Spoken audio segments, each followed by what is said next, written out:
Hello students, this is Syed Haider Ali, your educator and welcome to Edu Skills। और last video में हमने अपना एक series का रिवीजन देखा था और सीरीज़ वाला टॉपिक हमारा फिनिश हो चुका है। आज का जो हमारा टॉपिक है वो है डेटा फ्रेम। सो डेटा फ्रेम क्या होता है, क्या करते हैं हम डेटा फ्रेम की हेल्प से, और डेटा फ्रेम होता क्या है, सबसे पहले हम ये देखते हैं। डेटा फ्रेम जो है हमारा डेटा स्ट्रक्चर है, जैसा कि हमने कल वाले अपने लेक्चर में देखा भी था, और उससे पहले भी जब हमने जो अपना फर्स्ट सीरीज़ एंड पेंडास का इंट्रोडक्शन देखा था तब भी हम लोग ने ये देखी थी कि डेटा फ्रेम एक डेटा स्ट्रक्चर है। डेटा स्ट्रक्चर पेंडास है, उससे पेंडास के अंदर जो सीरीज़ और डेटा फ्रेम, ये दो डेटा स्ट्रक्चर्स हैं। ओके, तो डेटा फ्रेम और सीरीज़ दोनों ही डेटा स्ट्रक्चर हैं, बट डिफरेंस क्या है दोनों में कि सीरीज़ जो है वो one dimensional, single dimensional, one dimensional एक डेटा स्ट्रक्चर है, और डेटा फ्रेम टू डायमेंशनल यानी 2D डेटा स्ट्रक्चर है। अब यहाँ पे देख लेते हैं क्या डेफिनेशन डेटा फ्रेम की लिखी है। Sometimes we need to work on multiple columns at a time, that is we need to process the tabular data. For example, the result of a class item in a restaurant, reservation chart of a train, etc. Panda store such tabular data using a data frame. A data frame is a two-dimensional labeled data. ये अच्छे से याद रखना है आपको कि series one dimensional है और डेटा फ्रेम टू डायमेंशनल है। Data structure like a table of MySQL। MySQL क्या होता है ये आप लोगों ने पढ़ा होगा 11th में थोड़ा बहुत इसका इंट्रो, लेकिन 12th में इसका थोड़ा सा और आगे के फंक्शंस हमने जो सिलेबस में दिखाया था वो हैं। ओके, इट कंटेन, हम पढ़ेंगे अभी इसको भी आगे। It contain row and columns, मतलब सीरीज़ में हमारे पास सिर्फ रोज़ थी, कॉलम नहीं थे, एक ही कॉलम था हमारे पास। And therefore has both a row and a column index. Column के लिए भी हमारे पास इंडेक्सेस होती हैं और रो के लिए भी हमारे पास सम इंडेक्सेस होते हैं। Each column can have a different type of value such as numeric, string, boolean, etc. For example हमारे पास कॉलम में अलग अलग टाइप की वैल्यू हो सकती हैं, जैसे कि नीचे की दिखाया गया है। ओके, असम है, दिल्ली है, केरला, ये हमारे पास स्ट्रिंग वैल्यू हो गई। फिर जियोग्राफिकल एरिया जो दिखाया है ये हमारे पास न्यूमेरिक वैल्यू हो गई। न्यूमेरिक में ही हमारे पास फ्लोट भी हो गया, 6.2 आ गया सामने।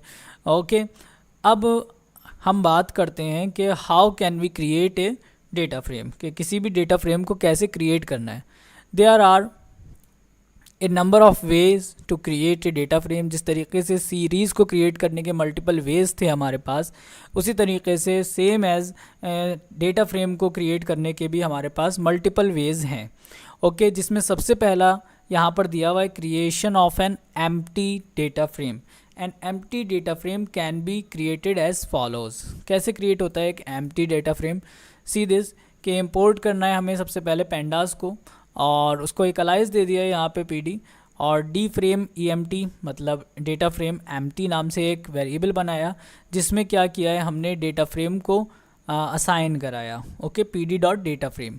डेटा फ्रेम लिखने का तरीका यही रहेगा, मैं करके दिखा देता हूँ आपको एक बार, कि जब हम जाते हैं अपने विंडोज़ में और उसके बाद हमें अपना पाइथन ओपन करना है। पाइथन 3.7 वर्ज़न मैंने डाउनलोड किया हुआ है अपने पास, और जैसे ही वो वर्ज़न मैं ओपन करता हूँ, अब मैं रिसेंट फाइल ओपन कर लेता हूँ। ये हमारा सीरीज़ के ऑपरेशंस परफॉर्म हुए हुए। अब हमें क्या करना है, सबसे पहले इंपोर्ट कराना है पांडास को। पेंडास को हमने इंपोर्ट करा लिया, उसके एक अलाइज दे दिया PD। ओके, अब इसके बाद हम एक वेरिएबल बना देते हैं df1, और इसमें हम एक डेटा फ्रेम क्रिएट करते हैं। डेटा फ्रेम क्रिएट करने के लिए हम लिखेंगे PD dot data frame. Data और फ्रेम के बीच में कोई भी स्पेस नहीं देना है हमें। आप देख लीजिए, डेटा, हालांकि डेटा का D कैपिटल होगा, डेटा फ्रेम के बीच में, डेटा और फ्रेम के बीच में हमें कोई भी स्पेस नहीं देना है। FRAMEDATA। ओके, अच्छे से याद रखिए इसको, DATA FRAME। ये हमारा डेटा फ्रेम क्रिएट हो गया। अब इसके बाद हम इसे प्रिंट करते हैं, तो ये फ़िलहाल एम्प्टी है, तो यहाँ पर हमारे पास कुछ प्रिंट होकर नहीं आने वाला है। रन करते हैं हम, सी दिस, कि हमारे पास कुछ भी नहीं आया है प्रिंट होकर। क्या आया? Empty data frame. कॉलम्स कितने हैं? 0, कुछ नहीं है। इंडेक्सेस कितनी है? 0, कुछ नहीं है। ओके, सो अब हम देख लेते हैं आगे, creation of data frame from नमपाई and array. अब नमपाई एरे की हेल्प से हम कैसे किसी भी डेटा फ्रेम को क्रिएट करते हैं, आज हम वो देख लेते हैं। Consider the following 3 numpy and array. Let us create a simple data frame without any column label using a single AND array.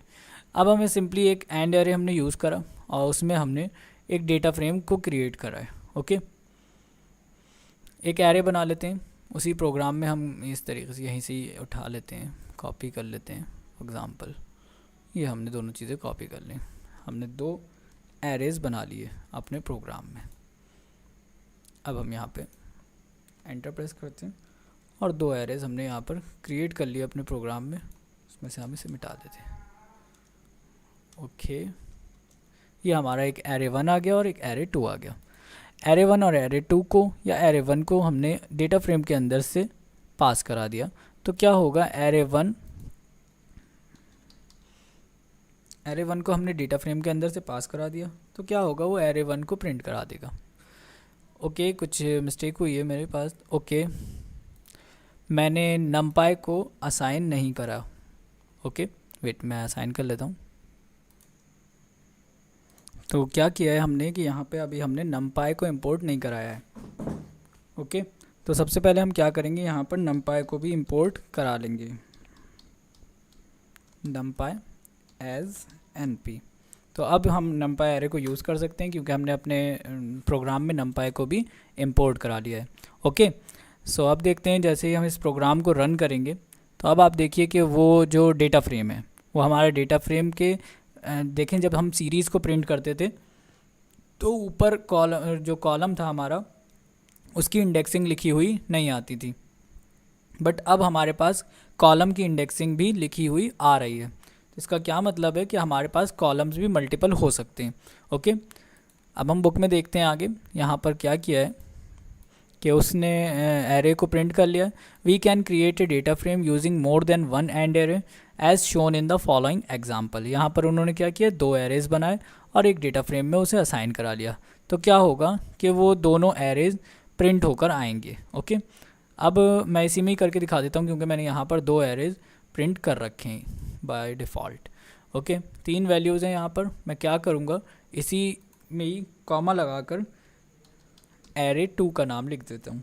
Array 2 लिख दिया मैंने और मैं रन करता हूँ।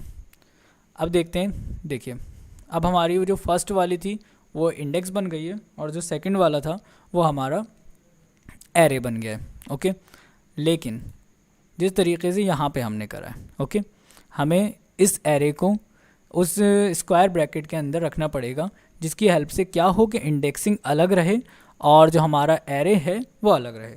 तो हम इसको क्या करेंगे, स्क्वायर ब्रैकेट्स के अंदर रख देंगे और अब हम रन करते हैं। तो अब आप डिफरेंस देखिए दोनों में क्या आ रहा है। देखें दोनों डेटा फ्रेम्स में क्या डिफरेंस आ रहा है कि पहला वाला एरे अब हमारा आ गया 10, 20, 30 और दूसरा वाला आ गया 100, 200, 300। ओके, ये रोज़ आ गई और ये कॉलम्स आ गए। पहला एरे प्रिंट होकर आ गया और दूसरा एरे भी प्रिंट होकर आ गया है हमारे पास, और दोनों के नंबरिंग भी हमारे पास आ गई हैं, जो कि कॉलम नंबर और रो इंडेक्सिंग नंबर थे, वो दोनों भी हमारे पास प्रिंट होकर आ गए हैं। अब इसके बाद हमने यहाँ पर देखिए इंडेक्सिंग को या कॉलम्स को कैसे चेंज करना है हमने। ठीक है, तो जब हमें एरे के कॉलम्स को चेंज करना है या उसके ऊपर जो वैल्यूज़ हैं उनको चेंज करना है, वो हम कैसे करेंगे वो देख लेते हैं। हम उसी में ही डेटा फ्रेम वाले ही ब्रैकेट के अंदर कॉलम्स एक एट्रीब्यूट है वो लिखेंगे, कॉलम्स वाला एट्रीब्यूट लिखेंगे और उसको चेंज कर देंगे ईजिली। यहीं पर ही हमें लिखना है, कॉमा लगाना है, कॉलम इज़ इक्वल टू, और यहाँ पर हम इंडेक्सिंग जो भी अपने पास से देना चाहें, कॉलम्स करना है हमें, सॉरी, जो भी इंडेक्सिंग हम देना चाहते हैं हम दे सकते हैं। फॉर एग्ज़ाम्पल हमने दिया ए, देन हमने दिया बी और देन हमने दिया सी, और इसको हम कर देंगे स्क्वायर ब्रैकेट्स के अंदर, सिंपली स्क्वायर ब्रैकेट्स के अंदर। सी दिस कि हमारी इंडेक्सिंग चेंज हो गई है, ए बी और सी हो गई है, 0 और 1 यहाँ पर आ गया और वहाँ पर इंडेक्सिंग हमारी 0 A B और C हो गई है कैपिटल में। ओके, तो ये एक बेसिक था कि कैसे हम डेटा फ्रेम को बनाएं, कैसे हम डेटा फ्रेम को क्रिएट करें with the help of and array. And array की हेल्प से या एरे की हेल्प से हम डेटा फ्रेम को नंपाई एरे की हेल्प से हम क्रिएट कर सकते हैं ईजिली। जब वहाँ पर अगर कोई वैल्यू नहीं होगी और इंडेक्सिंग होगी तो आप देखें कि वहाँ पर NaN यानी नॉट ए नंबर प्रिंट होकर आ जाएगा। इसको कैसे चेंज करना है, आगे एरे पे उस पर डेटा फ्रेम पे और ऑपरेशंस कैसे परफॉर्म करने अभी हम सीखेंगे। फ़िलहाल अभी हम सीख रहे हैं कि डेटा फ्रेम को क्रिएट कैसे कैसे हम कर सकते हैं। तो अब नेक्स्ट वीडियो में हम देखेंगे creation of data frame with the help of list of dictionary. Okay, dictionary से या लिस्ट से कैसे हम डेटा फ्रेम को क्रिएट कर सकते हैं, किसी डिक्शनरी की लिस्ट से कैसे डेटा फ्रेम को हम क्रिएट करेंगे, ये हम नेक्स्ट वीडियो में देखेंगे। उसके बाद हम creation of data frame from dictionary of list देखेंगे, इसका अपोजिट होगा, जो कि वो 2 वीडियोस हम आगे सेपरेट बनेंगी। और creation of A data frame from series, अब सीरीज़ की हेल्प से कैसे डेटा फ्रेम बनेगा वो हम देखेंगे। फिर उसके बाद कुछ ऑपरेशंस और creation of data frame from dictionary of series and series of dictionary. Series of dictionary आपके में नहीं है, उसके बाद operation on row and columns आ जाएंगे। अभी हमारे 2-3 वीडियोस इसी पे बनेंगे कि हम डेटा फ्रेम को कैसे कैसे हमें क्रिएट करना है। तो अभी हम नेक्स्ट वीडियो में, अभी ये वीडियो यहाँ पे हम फिनिश कर रहे हैं और नेक्स्ट वीडियो में हम देखेंगे creation of data frame with the help of NumPy and array हमने देख लिया है। Okay, with the help of dictionary और list of dictionary. Okay, thank you. हम डू सब्सक्राइब आवर चैनल, और कोई भी क्वेश्चन हो, कोई भी क्वेरी हो, आप उसके लिए हमारे कमेंट सेक्शन में कमेंट कर दीजिएगा। I will reply. Thank you.